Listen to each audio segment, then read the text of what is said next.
നമ്മുടെ ഗ്രേപ്സാണ്. കുറേ കായ്ച്ചിട്ടുണ്ട്.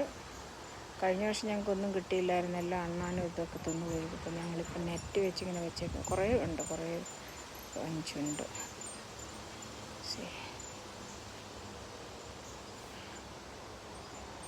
വേറെ കപ്പ ഇച്ചിരി മാറ്റി നട്ടതാണ്.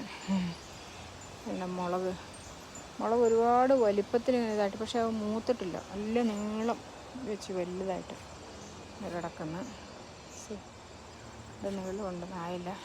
ചീര എല്ലാം പൊങ്ങി വരുമ്പോൾ അതൊരു ചീനി. ഇത് വേറൊരു ടൈപ്പ് തക്കാളി, നീളമുള്ള തക്കാളി. അങ്ങനെ ഈ വർഷത്തെ ചെറിയ കൃഷികൾ ഇതൊക്കെയാണ്. ഇത് പൊട്ടാറ്റോ